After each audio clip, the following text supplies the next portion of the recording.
Hello, and welcome to Amputee For Life, created to focus on members of the limb loss community and those who support them. We will feature testimonials from amputees, family members, and professionals working within the limb loss community, and include strategies, ideas, and heartfelt stories in the hope of providing greater awareness around the lives of some of the most amazing and resilient people on earth.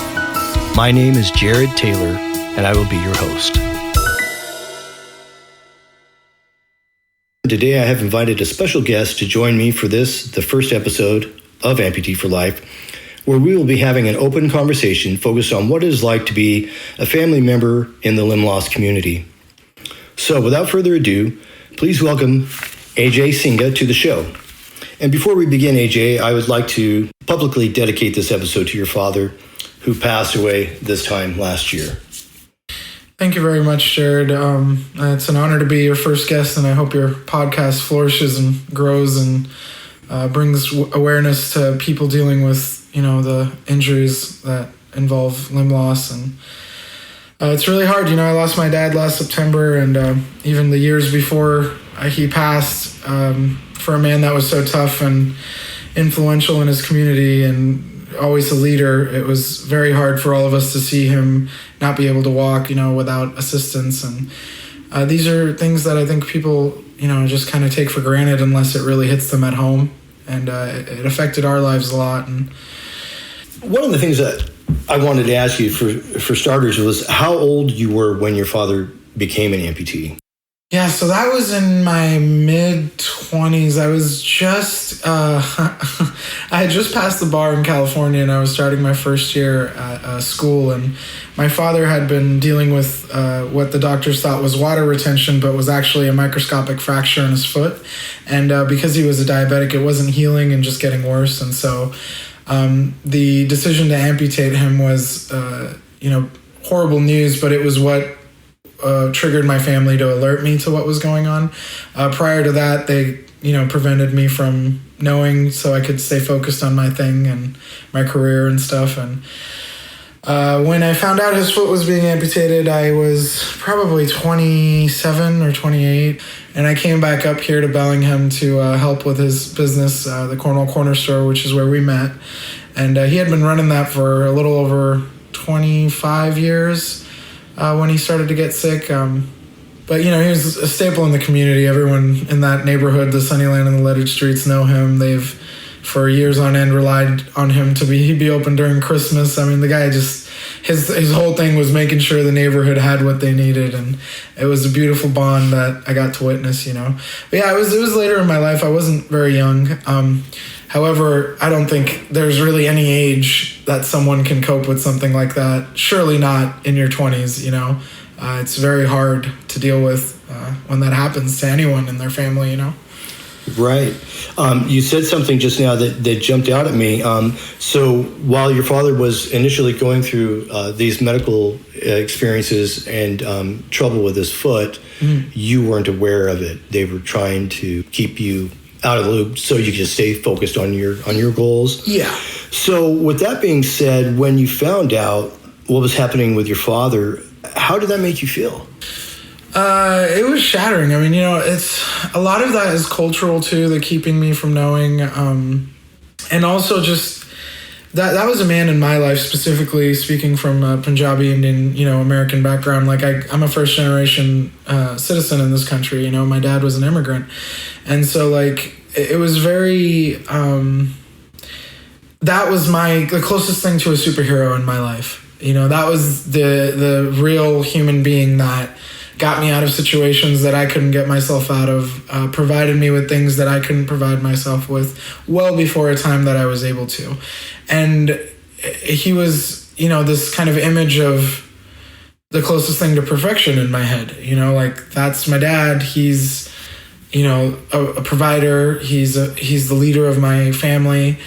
And so when I realized that was happening, a guy that I had never seen really cry, I think maybe I've seen him tear up at funerals, but a guy that never really showed a shred of fear or weakness or nervosity or anxiety, to know that he was now going to be, crippled it was earth-shattering for me. It was like my whole life was turned upside down. And also just knowing that everything leaned on him so much that my mother wasn't going to be able to uphold all of the responsibilities he did for all those years on her own, on top of taking care of him, It was just indescribably frightening, and I couldn't really think much about anything going forward. I had mentors and friends, work colleagues that were like, everything your father worked for and you worked for, it's now. You cannot, go back and help in the store of all things. And even my father was of that sentiment, but how could I stay in California while I know what's going on, So I got in my Volvo, put my dog in there, and 1,000 miles later, I was up here, and I just didn't go back ever since. It's been like that, I've gone down back and forth to visit, but my life has been here since my father became ill. Total 180 on my future and everything, Wow. Amazing. I never officially met your dad, but I know that I saw him when I lived in the area close to the store and would go and frequent the store often and see him there. But this was before either him or I were amputees. Mm-hmm. So interesting to hear this now. You mentioned your mother, and you mind me asking, do you have other siblings here in the area? Yeah, so I have an older sister and my brother-in-law. They have two beautiful girls. They're very young, so that's a job on its own. But they also moved up here from California too, just before me. And funnily enough, how that worked was, because they were older, the responsibility fell on them, and I was the younger one, so give me time to do my thing, But when they came up here and they were helping out with the girls and everything, it was one of those things where, it made me feel even more guilty for wanting to pursue my selfish desires or whatever, And it's funny, because my father was never really happy about the kids coming back, and he wasn't happy about that because he felt like everything he sacrificed and worked towards was falling apart, especially if it meant that the very children he created struggled for or having to put aside what they need to do. But that's just, in our culture specifically, our family is everything. And in many ways it's unhealthy, I will say that. But it's a beautiful thing. It's a bond that, growing up here, having friends of different ethnicities, it's a beautiful thing about the USA is there's so many different cultures and languages and religions. There's so many people from all parts of the world that have migrated here. And I saw very different relationships with children and their parents, and some of them I envied, some of them I was like, oh, whew, glad that's not me and my mom and dad. But now at 31, I really value the kind of, knight-like medieval kind of loyalty that family shows in our culture for each other. Beyond everything else, it's your family what matters. And in a world where, things are hard enough, it's like sometimes it's nice to have your blood there with you by your side, Oh, absolutely. The level of, you say it might be unhealthy, but the level of familial support is just, speaks volumes. You dropped everything. Your sister and her husband dropped everything, and you all came up to help your father. Mm-hmm. And that speaks volumes because, as you know, and I know, not everybody has that type of support. Mm-hmm. And so with the family support and the sharing of responsibilities in the family business and helping your father out, did you find that you were experiencing any personal limitations, or did you? Yeah, and the personal limitations are countless. I think that any individual who deals with a loved one that's dealing with limb loss, that is just almost another topic in itself. But for me, what the wake-up call, the real, like, holy cow, this is a real thing moment was realizing that my father couldn't really get around. His mobility was shot. Hygiene became so much harder. And a man with so much pride that's always done everything on his own, the level of trauma on the mental and physical health that takes place when you're stuck to being sitting at all times, or, needing help to shower, to eat sometimes even. It's like these kind of things you witness firsthand and you go, my goodness, like before my father was ever an amputee, someone that was an amputee or somebody talking about an amputee, you'd feel sympathetic, or you'd watch a documentary, and it was, as much as I hate to say it, more of an entertainment, almost like oh, I'm very sorry that this is happening to you. But when it happens to someone so close to you, you begin to realize that life in itself changes entirely. It becomes, like you said, personal limitations. It's an understatement, it's almost like you become a completely different being, Could you imagine being a baby born without legs in a society where legs aren't normal? Like, it just sounds so weird, but as an amputee, you have to live like that. You have to now work in a world that doesn't necessarily, is suited for someone like you. And that is just, it was such a peeling of the onion layer for me. And yeah, my personal limitations, of course, the fun things I could do, being away from family, all this stuff, it wasn't of matter to me anymore. It was making sure the store's okay, making sure mom is able to take care of my dad. And then, the monetary stress of having a father who isn't able to receive government assistance or make enough money to where he's considered wealthy. He's kind of stuck in the middle, being a business owner, paying taxes. So when the medical treatment came around, it was like, you're only getting so much help. A lot of it came out of your pocket. And I'm sure, you're a smart man. Insulin is just ridiculously expensive in our country. So it was a very hard time for all of us, and I think for him, it was the hardest because it was such a flip of the coin, like the opposite end. You go from being the man in charge and everyone comes to you for help and you help them, to now you're reluctant to even ask for help. And, being in charge is so out of the question because you're on a mobilized chair, That leads right into my next question as to what did you see as far as a change in him and his limitations? A lot of emotion, a roller coaster, I imagine. Yeah, it's funny because I don't think my dad is a good prototype for what an amputee would feel initially. And I think a lot of that is his upbringing and that old school kind of men don't cry, men are tough, But there were moments where it would crack. There were moments where it was just, mom and I and nobody else. And he'd have a moment where it was like it all just came out. And the guy's confidence was shot. And he was the kind of man that, he'd even say it famously. I said it at his funeral speech. He'd say it famously. I could, my lungs could stop working and I'll still breathe. That's the kind of man I am. This old school kind of World War II, mentality of nothing is going to stop me from getting through it. I'm a man.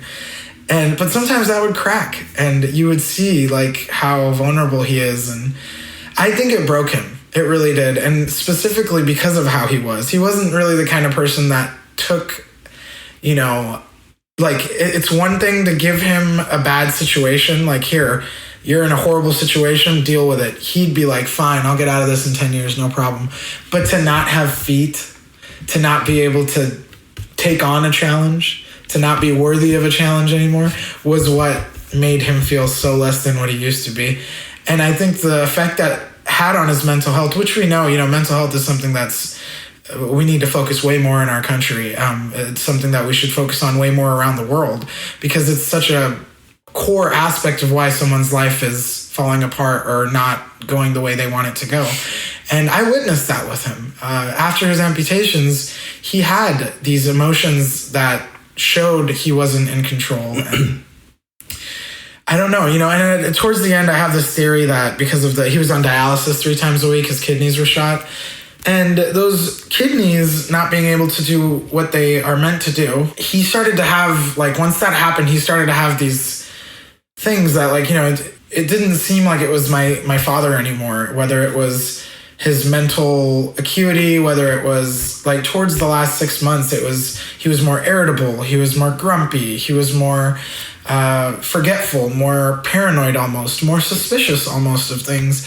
And seeing my dad in the light of always being a man that knows what he's talking about, that's probably one of the hardest things that I have to live with is I love that man. I massaged him. I kissed him goodnight. Everything. I love you, Dad. Kissed him, hugged him goodbye every time I was there.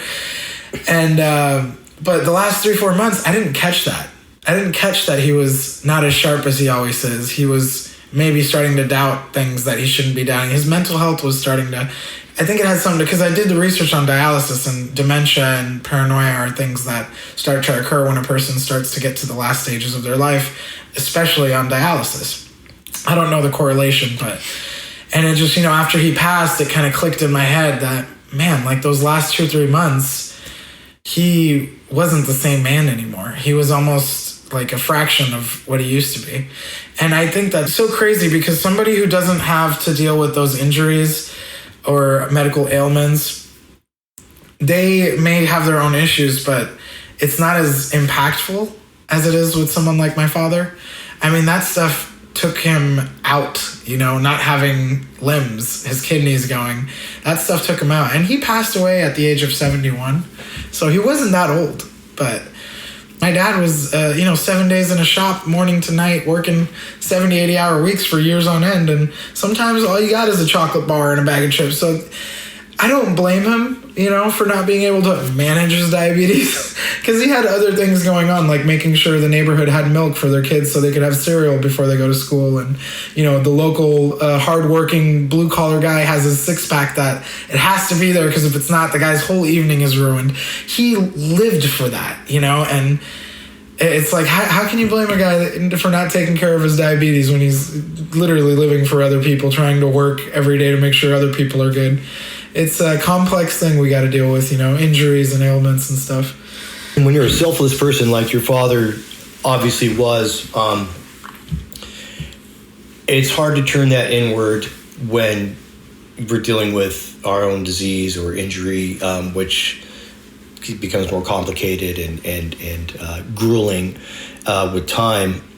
Was there anyone that needed additional support in coping with this change within your family? My mom, myself, my sister. I mean, we had family coming around all over the world to visit, to support us. That they'd rotate, come for a few weeks and leave.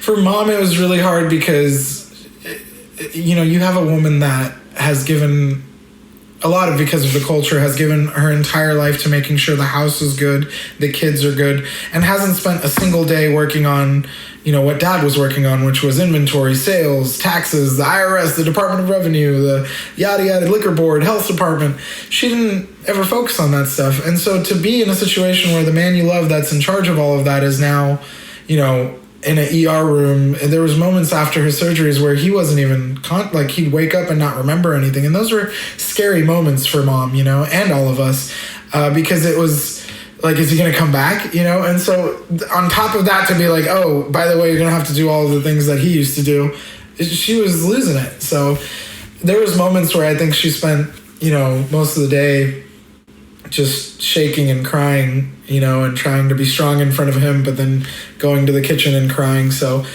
I don't really know what kind of support there is for stuff like that, my sister and I, we did the best we could to be strong for them. But in all reality, as a kid, as a child, when you're born after the fact that your parent is alive, you can only do so much for your parent, unless, you're some wealthy debutante from some rich family.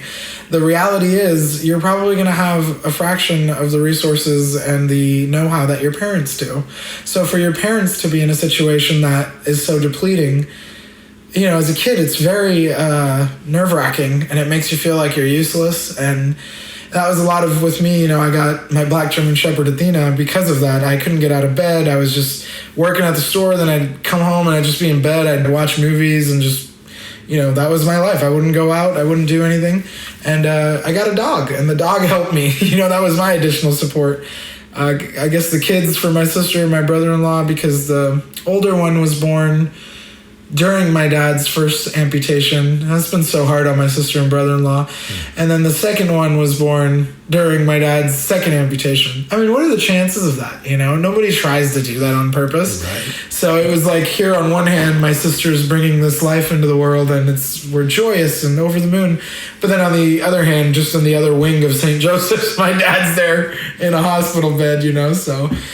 And the additional support thing, it was like nursing homes and stuff. They tried to help.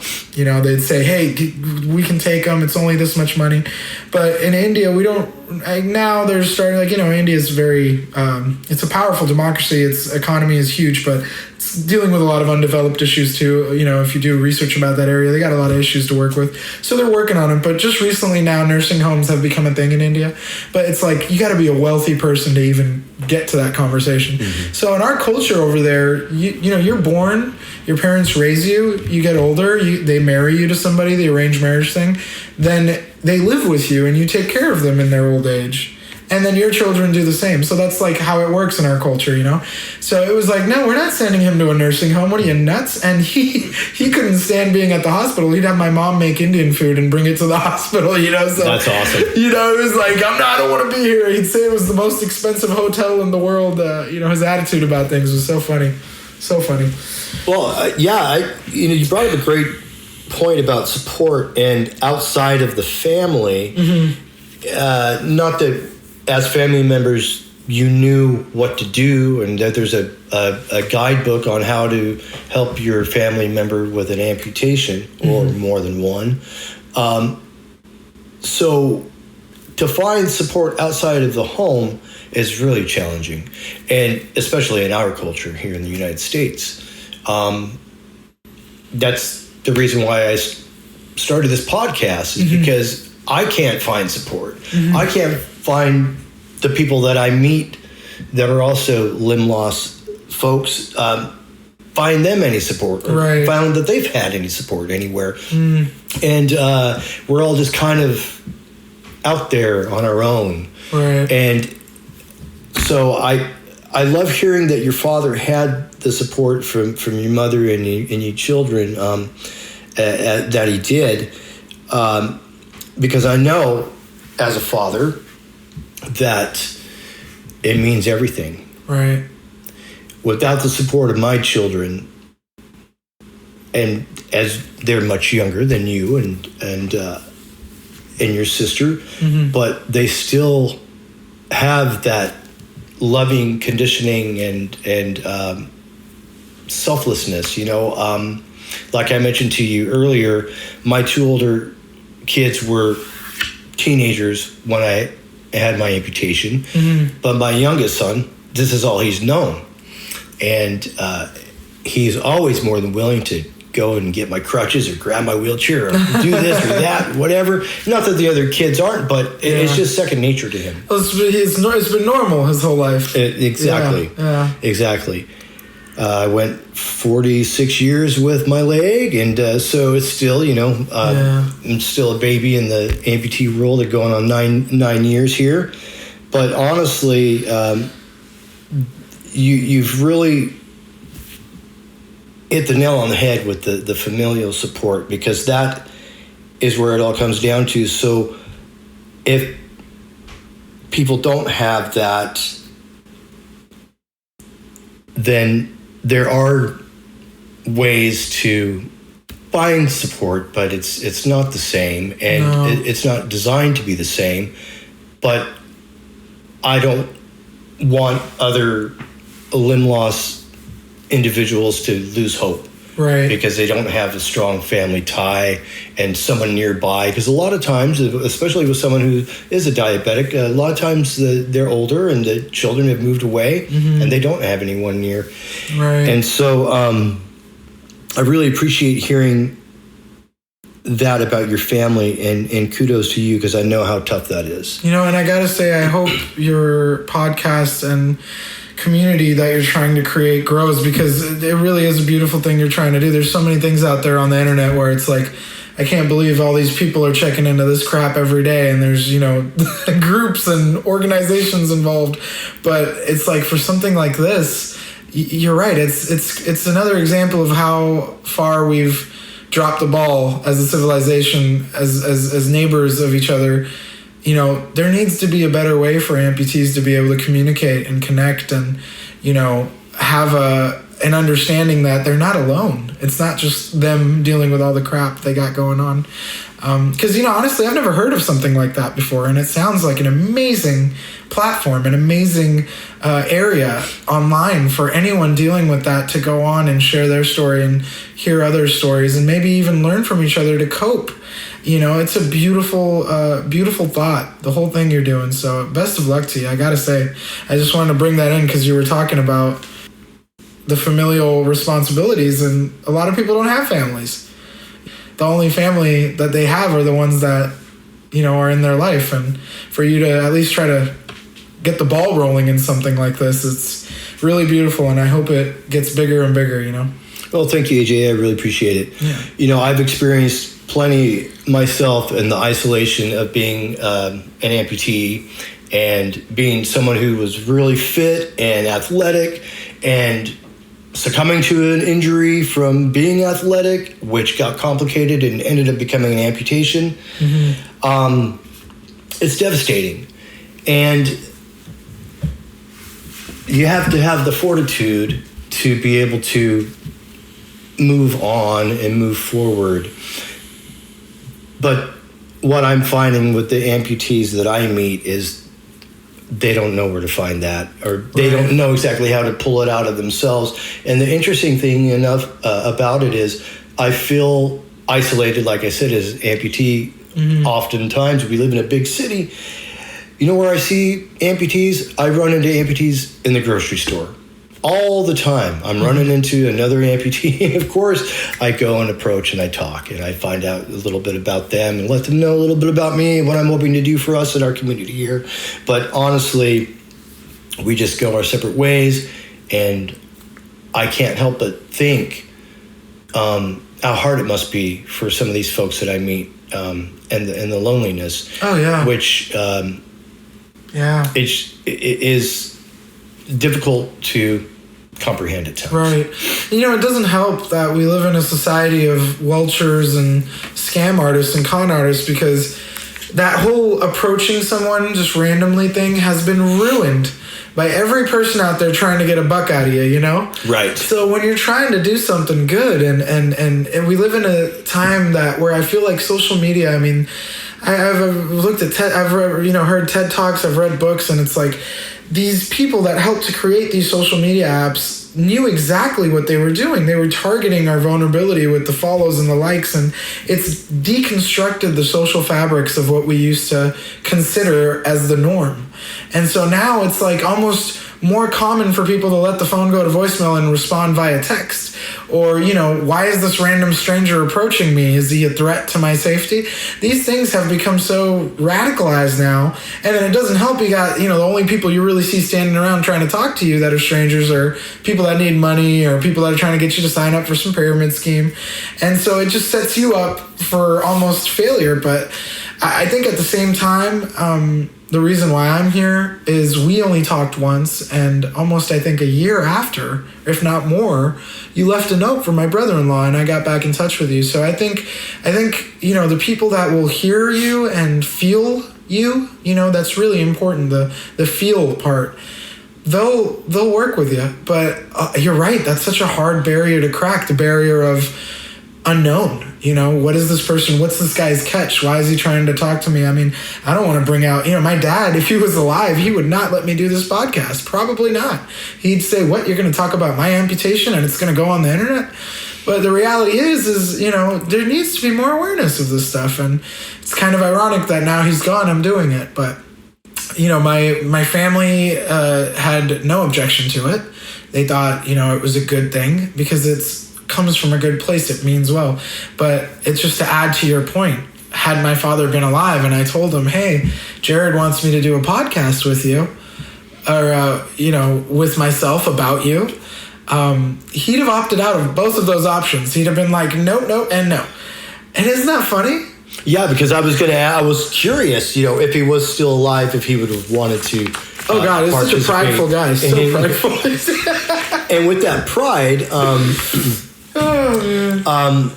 do you feel like, this is kind of a weird question, and you may have already answered it, but I'm going to ask you, do you feel like he became more independent, or was he open, and did he surrender to the need and the lack of independence? It was a tug of war. It was pull and push. That's exactly right. Yeah, there were times where he would just be like yelling at everybody to do everything for him, and we'd happily do it. telling my mom, go get me this or make me this, or telling me, grab that for me or do that for me. Will you shave my beard, you know? And then some days it's like, might take him 3 hours and he'll leave a giant mess in the bathroom, but that man is doing it by himself, you know, everything, shaving, showering. It was funny, towards the end of his life, after he was more, you know, accustomed to being an amputee, he kind of got really good at shaving and showering without any help. He just needed help to be placed on the seat in the shower and then placed back into his mobilized chair. But other than that, he'd do everything, shave and all that stuff. We'd just clean up the mess after him. But, you know, it's like very push and pull. And that's why I say I don't think my dad is a great prototype for all amputees, because his personality is not, you know, what you would find as large, you know, similar to everyone else's personality. He was a very old school kind of hardy, you know, put some liquor on the wound and stop crying, you know, that kind of fella. So it was just funny. He's so soft-hearted, big old teddy bear. You can get him to do anything for anyone, very giving. But when it came to showing any sign of weakness, he was not for that. You know, you don't show that you're weak. You're the man. You know, he was big on that. So I think that's probably where that push and pull came from. Whereas I think someone like me, for example, I kid you not, you know, being born and raised in the United States, internet era kid, if I lost one of my feet, I am going to take advantage of everything I can to not have to, you know, but make my girlfriend do whatever, make my mom, you know what I mean? But yeah, no, he was, it was on and off with him. Some days it was help me, I'm a cripple. And then some days it was like, I don't need any of your help and I'm going to do it. Doesn't matter if it takes me long or so. That was Pops though, you know? Right. Yeah. I can relate to that. It's I'm very independent. I've been that way my whole life. This was something that challenges my independence, but not so much. I maybe as I age, it will more, but at this point, but also I'm not gonna hesitate to ask for help if I need it. Right. And that's where it all comes down to, because we are very adaptable creatures in this human experience. We never know what's going to get thrown our way. Right. And we, like your father, just need to roll with the punches and ride those waves. I'm regretting not having really met him, you know, but again... You would have talked your ear off, that's for sure. He was just like me.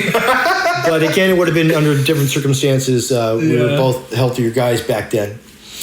AJ, I just really appreciate hearing your personal experience and your willingness to share the effect it had on you and your family. I do want to ask right now, how is your mom doing? She's good. You know, she went to travel to India to deliver my father's ashes to the village he was born in. And it's funny, you know, she actually, even though it was a hard time in her life, I keep telling her she looks so happy and full of color because she visited her family, all of her family from around the brothers. She has 8 brothers and sisters, you know, a lot of big families from that era. So they all came back and visited her at her home in India, a family home. And, you know, she did this little tour where she went to every major Sikh temple in India. And there's a lot of them, you know, so she got to go to places all over India and travel and kind of got her mind off things. And now she's back here and, you know, it's like, living in the capitalist dream over here. It's like she's worrying about money and all this stuff, and I'm always like, you were so much happier when you were just going from temple to temple and, you know, FaceTiming me and stuff. But she's doing a lot better than she used to.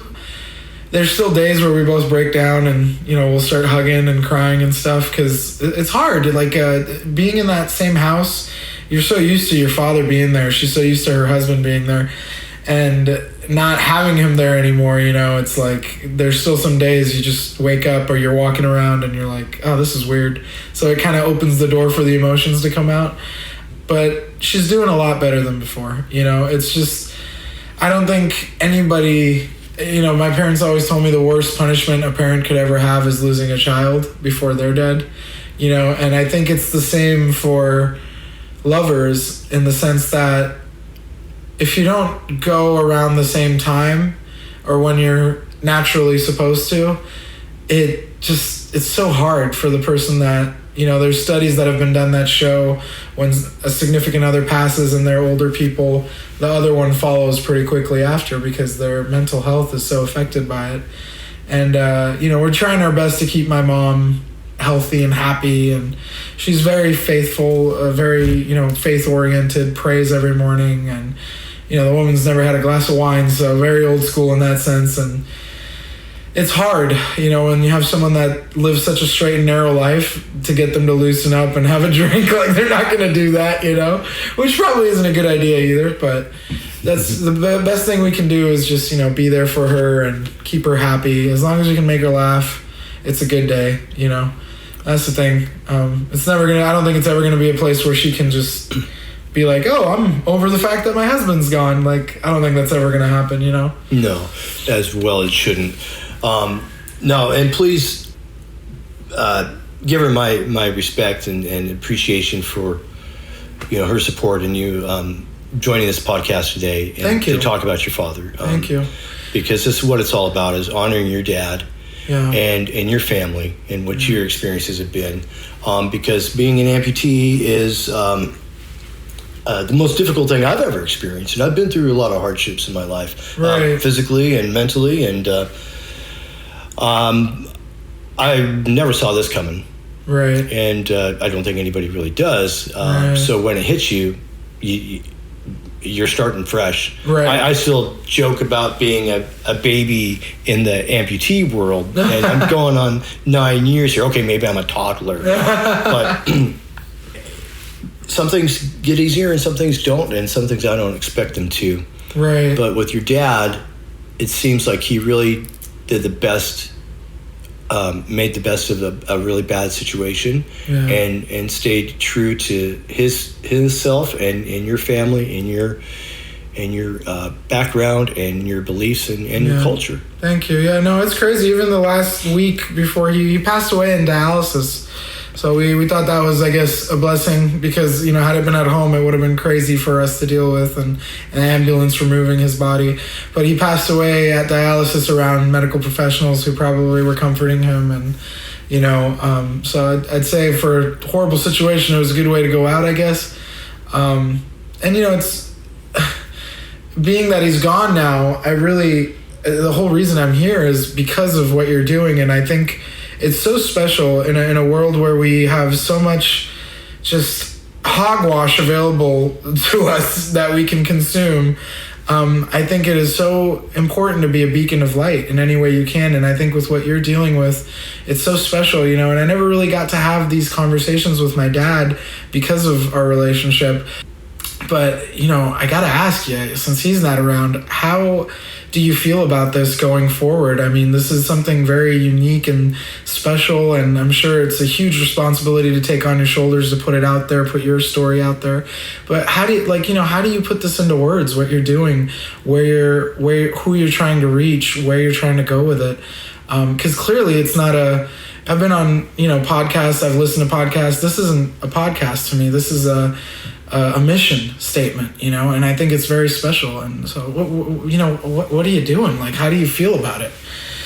Well, I'm feeling pretty good that it's actually coming into fruition now, because I have thought about this for the past probably 7 solid years, wanting to reach out, as I learned quickly that there isn't much support for us individually here in our community. I mean, I could drive to Seattle in an hour and a half and go to the hospital and sit in an amputation support group, but that's in the hospital setting, and that's with mostly people that are fresh amputees or about to have one. Okay. And which is, I have nothing against people in that circumstance, but I want to reach out to everyone, people that are going to be having an amputation, if they know it or not, or those that have been amputees for a long time.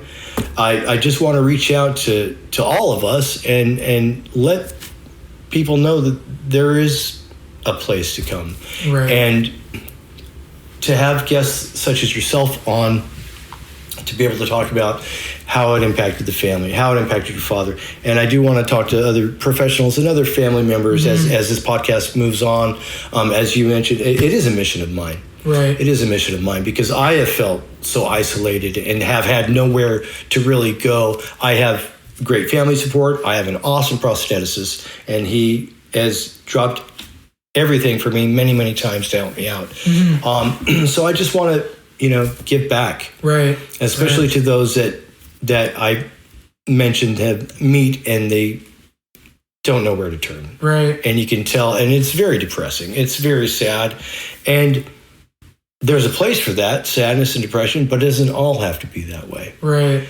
And that's kind of my hope and goal here with Amputee for Life, because I named it that because I am someone who struggled with pain and injury, which led up to my amputation. Mm-hmm. And it was hard to get through a lot of that. And I don't honestly know how I did, other than it just being mind over matter and having a strong will to live and having, family that supports me and that I love. Right. But I often still, it's very frustrating. It's very painful. And it's hard to know what the future looks like. Yeah. Yeah. Well, it's beautiful. I mean, I got to say, Jared, it's beautiful. And I hope it goes into, you have such success that you get paraplegic Olympic athletes on, I feel like I feel it, talking to you today. There's passion, there's real hurt, there's real struggle in this. And, you can, and I'm really excited to hear about your story too, because it's like, it's not easy. None of this is easy. And, the reason why I mentioned the athletes is because you said there's a place for sadness and despair, but there's also people who then turn it around and make something out of it. And I mean, gosh, there's people out there winning gold medals that are dealing with what my father and you are dealing with. So the sky's the limit, and hats off to you. I mean, I'm so honored to be here, be your first guest. And also I don't think there's a high chance in hell I could do what you guys do for even a week. I'm so blessed and privileged to be able to have both of my feet. And it's crazy to think that it takes so much for someone to realize that in their personal life and their family's life. We don't really we take for granted what we have until it's gone, and not to say that all amputees are doing that, but I think as individuals who aren't amputees, we don't appreciate our legs as we might if they weren't there, Absolutely. And you brought up a good point. A lot of times I've told other amputees this, and they didn't seem to know this fact, but someone such as myself with a below knee amputee or amputation, we exert 30% more energy with each and every step that we take. 30%. Someone with an above knee amputation exerts 70% more energy just to make that step happen. My goodness. And so, yes, that is so challenging. And it's funny, I bring up the fact that I'm athletic and I hurt myself running, and I will divulge more on another episode. I'll talk about my experience. Such a crazy story, man. It is crazy. It's hard to believe it's my reality, but it is my reality. And and it's funny because I have one of my children deals with serious chronic pain beyond, I think, anything I've experienced. Oh, and sometimes I wonder if this didn't happen to me, because we've tried to, we're always asking why, right? There's a million questions, why? But sometimes I wonder if this didn't happen to me so that I could better relate to my child. Wow. That's just something I'm going with. Yeah. Hey, man, it's all about how you look at it, right? Right. I look at the glass half full or half empty. And that's a beautiful way to look at it, because someone who doesn't understand what an individual is going through is surely going to have a harder time connecting and relating to that struggle. Whereas, you knew exactly what that was like, and it gave you a better understanding of how to deal with your child's problem, Wow, yeah, that's made my mind just blow. That's crazy. Yeah, it is crazy. I feel like sometimes my pain pales in comparison, but wow. We're all, like I said, adaptable creatures, and but doesn't always make it easier. No, not at all. AJ, again, I really appreciate your time today and divulging so much personal information so freely, and won't be taking this lightly. And hopefully some of our listeners will garner some some true value out of what you've had to say, because I know that when we end this, I'm going to think a lot about you and your family and the dynamics that this change in your father's health, led you all to probably becoming closer. It's strange how that can happen. But in the meantime, again, thank you so much. And I hope to have you on as a guest again, if you would like to come back. Oh yeah, most definitely. I hope this grows. I will do my best to promote it and, get more awareness out there. And yeah, anytime I'm available and you need me, I'd be more than honored to come back and help spread awareness about this stuff. It's a great thing you're doing. And, words can't express how much I appreciate you even considering us, and thinking about us. I'll tell my family it means the world to us. It really does. Thank you. Oh, thank you. Yeah. Thank you for joining us today on Amputee for Life. Please stay tuned for our next episode. Until then, stay well, be safe, and please remember to enjoy the little things.